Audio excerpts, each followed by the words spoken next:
नमस्कार मित्रों, मैं एस.वी. भारद्वाज आपका एक बार फिर से स्वागत करता हूं। राहु हुए युवा दोस्तों, छलिया राहु, रहस्यमयी राहु 25 तारीख से लेकर 5 अक्टूबर तक युवा अवस्था में रहेंगे।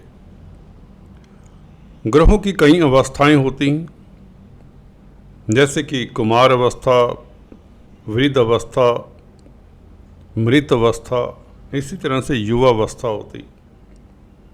जब भी राहु या कोई ग्रह 12 डिग्री से 18 डिग्री के दरमियान गोचर करे, कहने का मतलब ये राहु भाव मध्य पर होगा, किसी भाव के केंद्र में होगा, तो इस तरह के ग्रह पूर्णतः शुभ फलदायी होते हैं। कमज़ोर ग्रह के बनिस्पत आपके सप्तम भाव में राहु का गोचर जानते हैं किस तरह का प्रभाव देगा। जैसा कि आप देख रहे हैं, राहु मीन राशि पड़ती है आपके सप्तम भाव में। दोस्तों, अगर आपको अपना लगन मालूम है तो यह है राशि फल, ये राहु का गोचर फल अपने लगन से भी देख सकते हैं। कन्या राशि वालों के लिए तो ये 100% लागू होता ही है। राहु की शनि, मंगल, गुरु की तरह 3 दृष्टियां होती हैं। जैसे कि आप देख रहे हैं, राहु 11वें भाव को पंचम दृष्टि से, लगन को, आपकी राशि को, पहले भाव को सप्तम दृष्टि से और तृतीय भाव को नवम दृष्टि से देखेंगे इस गोचर में।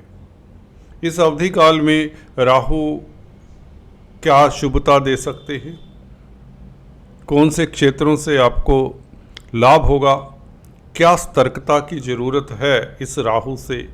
हालांकि युवा राहु बेइंतहा आपको लाभ देने के मूड में आ चुका है। साफ दिखता है जब शनि और गुरु का गोचर शुभ हो चुका है तो राहु भी पीछे नहीं रहेंगे। अक्सर हमने पाया है, बल्कि मैं आपको बताता भी आया हूँ, जब जब किसी राशि के लिए शनि का गोचर अशुभ होता है, राहु, केतु और गुरु ये लंबी अवधि तक एक राशि में रहते हैं तो ये भी अशुभ दिखाई देते हैं। ये जब अशुभ होते हैं तो शनि प्रताड़ित करते हैं व्यक्ति को, परंतु इसके विपरीत जब शनि शुभ होते हैं, जैसा कि आपके लिए मार्च 2025 तक बहुत शुभ स्थिति में है, त्रिक स्थान में है जिसे उपचय स्थान कहते हैं। यहाँ पर शनि 30 साल बाद गोचर कर रहे हैं, तो इसलिए राहु की शुभता आप इस अवधि में देख सकते हैं, इसका एहसास होगा। हालांकि सप्तम भाव में राहु यदा कदा हल्का फुल्का दिक्कत के बाद सफलता भी देते हैं जब दुष्प्रभाव में होते हैं। पिछले कुछ महीनों में राहु दुष्प्रभाव में रहे भी, जैसा कि मंगल के साथ योग रहा और सूर्य के साथ भी योग रहा मार्च अप्रैल के महीने में। कहीं ना कहीं शनि फरवरी मार्च में अस्त भी रहे, तो स्थितियां पिछले 2-1 महीने में कुछ ना कुछ नासाज भी रही। तो अब राहु का गोचर कितना शुभ, और शनि गुरु का गोचर खासकर अति शुभ। शनि का गोचर ज़्यादा शुभ कहेंगे क्योंकि शनि गुरु के नक्षत्र में है और गुरु भाग्य स्थान में प्रवेश कर चुके हैं वृषभ राशि में। राहु रेवती नक्षत्र में गोचर कर रहे हैं, जो कि आपके राशिपति बुध के नक्षत्र में है, तो ये भी बहुत अच्छी स्थिति है। तो फलादेश के ऊपर आते हैं जिसका आपको इंतजार होगा, किस तरह का फल राहु देने जा रहे हैं इन 4 महीनों में युवा अवस्था में। भाव मध्य में ये ग्रह, स्ट्रोंग ग्रह, आपको क्या क्या फल दे सकता है। चर्चा को आगे बढ़ाने से पहले आपसे नम्र निवेदन करना चाहूँगा, अगर आप फर्स्ट टाइम हमारे चैनल को देख रहे हैं तो कृपया सब्सक्राइब करें और अपने मित्रों के साथ शेयर करना मत भूलें, लाइक करें, यही आपसे गुजारिश है। इससे हमारी काफ़ी मदद हो जाती है और आपका कुछ जाता नहीं है। तो राहु दोस्तों, राहु की दृष्टियों की चर्चा कर लें जो इस अवधि में क्रूर ग्रहों की दृष्टियाँ मैं अक्सर बताता हूँ उपचय स्थान के ऊपर पड़ें तो बहुत बेहतर फल देती है। ये दृष्टि। तृतीय भाव के ऊपर राहु की नवम दृष्टि वृश्चिक राशि के ऊपर, गुरु की दृष्टि भी वृश्चिक राशि के ऊपर है, ये बहुत अच्छी बात है।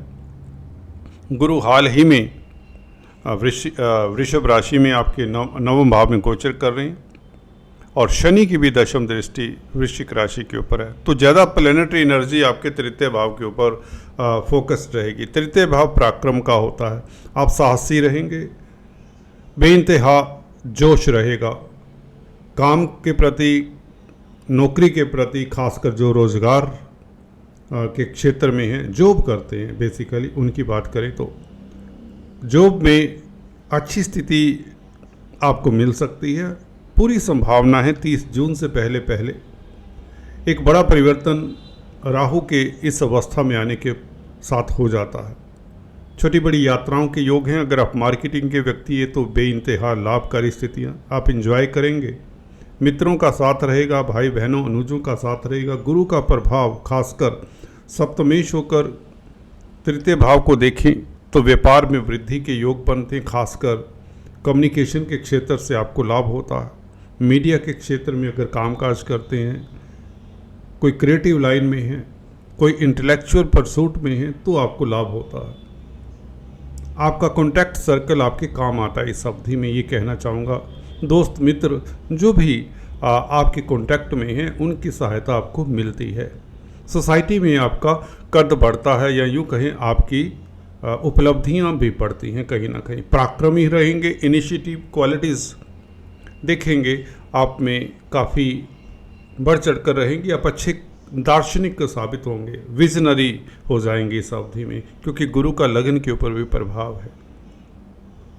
गुरु और राहु का प्रभाव, शनि का प्रभाव तृतीय भाव के ऊपर हो तो ये बहुत बड़ा राजयोग बन जाता है दोस्तों।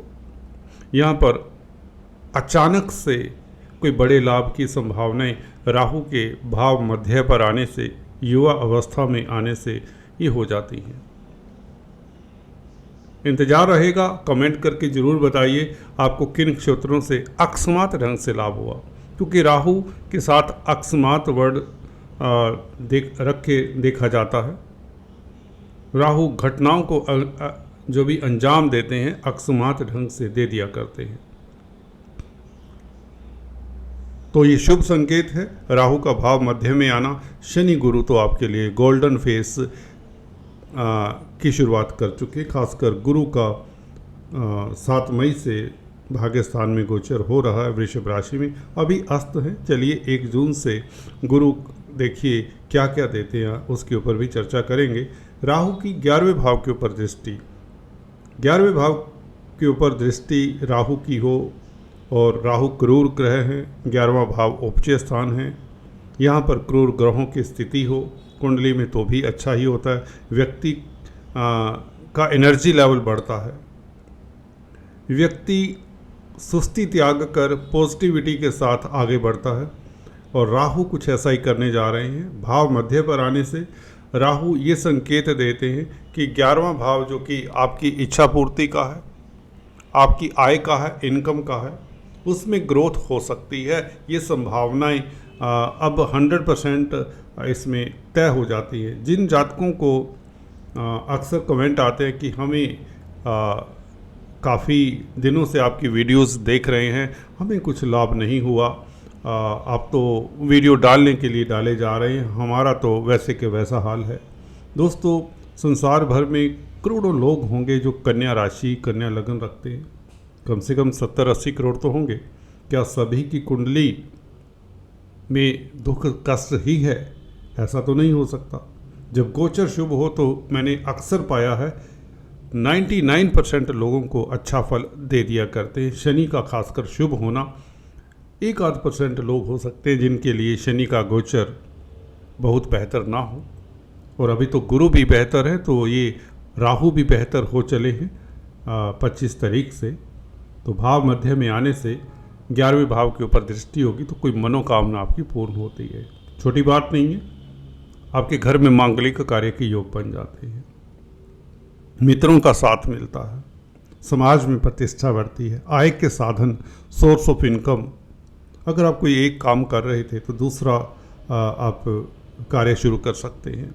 बहुत ये शानदार समय है। इस अवधि में किया हुआ कार्य आपको काफ़ी हद तक क्या बल्कि 100% तरक्की की ओर ले जाता है, क्योंकि शनि ने मार्च 2025 तक कुंभ राशि में रहना है। तब तक ये आप जान लीजिए कि राहु आपको बहुत ऊंचाइयां देगा। लगन के ऊपर प्रभाव राहु का हो तो एम्बिशियस होते हैं, और गुरु का प्रभाव भी है। साथ में गुरु का प्रभाव हो जाए तो राहु जो आपकी एम्बिशन के कारण आपको रेस्टलेसनेस बनाने की कोशिश कर सकते थे, वह नहीं होगा। वैसे भी केतु लगन में है। देखिए, राहु और केतु अपोजिट ही रहते हैं, एक दूसरे के 180 डिग्री अपोजिट होते हैं। अभी कन्या राशि में केतु का भी गोचर है, तो राहु का प्रभाव लगन के ऊपर हो तो ये बात तय हो जाती है कि आपकी एम्बिशन पूरी होती है, आप एम्बिशियस भी हो जाते हैं। जो सोच रहे हैं, जो विचार रहे हैं, उसको क्रियान्वित कर दीजिए। जून तक फिर से कह रहा हूँ, आपके रास्ते में कोई अवरोध नहीं है। कोई आपका स्टेटस बढ़ चुका होगा, अगर नहीं बढ़ा तो बढ़ने के योग है। नौकरी में, व्यापार में वृद्धि के योग है। आय के साधन 11वें भाव के ऊपर इस युवा राहु की दृष्टि, इस बली राहु की दृष्टि 11वें भाव के ऊपर हो तो इनकम के रास्ते खुलते हैं। जमीन जायदाद प्रॉपर्टी परचेज करने के योग बनते हैं। मशीनरी इंडस्ट्री में इन्वेस्ट करने से लाभान्वित होंगे। शनि से संबंधित कामकाज कर रहे हैं या electrical goods, electrical spare parts या इलेक्ट्रिसिटी से रिलेटेड इलेक्ट्रिकल डिपार्टमेंट में कोई कामकाज करते हैं, या तंत्र मंत्र विद्याओं के साथ जुड़े हुए हैं, या विदेशों से संबंधित कामकाज करते हैं, या विदेश यात्रा करना चाहते हैं, इमिग्रेशन से संबंधित कामकाज करना चाहते हैं, तो सफलता आपकी 100% तय दिखती है। राहु का प्रभाव तृतीय भाव के ऊपर आपको छोटी बड़ी यात्राएं करवाएगा। तैयार रहिए, उससे आपको लाभ ही होगा। सुखद यात्राएं होंगी। आप कंसल्टेंसी फर्म शुरू करने जा रहे हैं तो बहुत बेहतर समय है। अगर आप किसी तरह का एजुकेशन से रिलेटेड काम करना चाहते हैं, प्रॉपर्टी से संबंधित कोई काम का शुरू करना चाहते हैं, या शेयर बाज़ार में कुछ ना कुछ इन्वेस्ट करना चाहते हैं, तो बहुत बेहतर समय है। बच्चों को लेकर भी किसी तरह की कोई नई स्कीम, कोई उनकी पढ़ाई को लेकर, उनकी शादी को लेकर कुछ ना कुछ क्रियान्वित होता दिखता है। शेयर बाजार से तो आपको अभूतपूर्व सफलता मिलेगी। ये राहु का प्रभाव आपको देखने को मिलेगा, क्योंकि लाभ स्थान के ऊपर राहु की दृष्टि और युवा भाव मध्य में रहेंगे राहु 4 महीने। तो ये 4 महीने वक्री होते हैं राहु, खासकर तो वक्री ग्रह का प्रभाव 11वें भाव के ऊपर मैंने देखा बहुत अच्छा होता है। कोई भी ग्रह वक्र अवस्था में 11वें भाव में हो तो याद रखिए ये ग्रह बहुत ही ऊंचाइयां देता है। खासकर अशुभ ग्रह मंगल हो, शनि हो, राहु केतु तो वक्री ही होते हैं, तो इन ग्रहों का प्रभाव 11वें भाव के ऊपर भी अच्छा होता है। तो एनीवेज, आज इतना ही, फिर से मिलेंगे। तब तक के लिए stay tuned. Thanks for watching this video. Please do subscribe.